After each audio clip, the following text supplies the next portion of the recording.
Good morning. 2023 starts off with where it left off. The Bank of Canada raised rates this morning for the 8th consecutive time.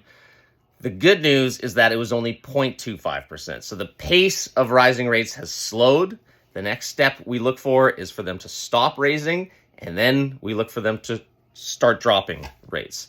We're a ways from that, but this is definitely a step in the right direction. The key wording to hone in on from this morning's release was that if economic developments continue to evolve in line with expectations, they expect to hold the policy rate at its current level. That doesn't mean that this will be the last hike. This means this could be the last hike. Taking that in and rushing out and piling into risk assets, surging demand, surging inflation is a great way to make sure this is not the last hike. But this could be, and that is certainly a positive move. The mistake just about everyone made last year, myself included, was underestimating central bank action. Rates were kept so low for so long.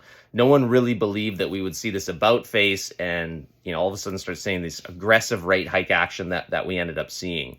The reason for that was because it was obvious. There's so much debt in the country that raising rates is going to cause a world of economic pain, and it most certainly is and will continue to. The mistake was not recognizing that became the intention. That became the justification to raise rates, not the reason not to. Remember, the only tool the Bank of Canada has to bring down inflation is crushing the economy.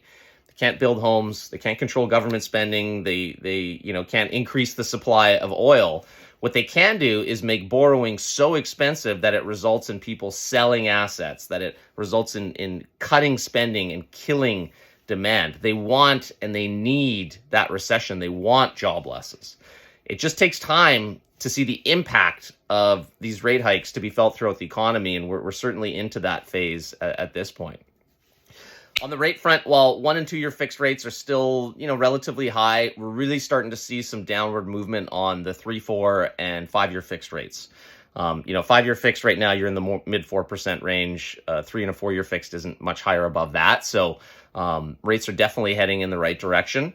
I've been getting a lot of questions in the last month or two about, should I be paying down my mortgage right now? It's a great question. If you're in a variable rate mortgage, you 100% should look at doing that. I mean, your rate's going to be over 6% most likely. Unless you're earning a return, expect to earn a return higher than that 6%, you can definitely get a guaranteed return putting that extra cash in your mortgage. You save on interest right away. If you're in a fixed rate mortgage and you didn't get that mortgage in the last year, I don't know if I would put that extra money under the mortgage. What I would do instead is you can still get GIC rates over 5%. GIC is a guaranteed investment return. So instead of taking that cash, paying down your mortgage, put it into the GIC. You'll profit from continuing to borrow at your low interest rate and earning a return over 5%. And just make sure that GIC is going to be freed up in time for your mortgage renewal. So if you have 8 months left in your mortgage term, don't go into a 12-month GIC because you want that option to have the cash to pay down the mortgage before your next renewal if interest rates are going to be at an elevated level. There are a lot of mortgage renewals coming up in Canada in the next year. The vast majority of our industry does not know how to structure these renewals properly. There's a lot of tricks that you can pull to get better pricing on these renewals. That's something I really specialize in. So if you have any friends or family that have mortgage renewals coming up in the next year, definitely put us in touch. I mean, I very often will, direct a client back to their existing lender if it makes sense for them, if they'll save money doing that. No issues. I'll certainly give people good advice.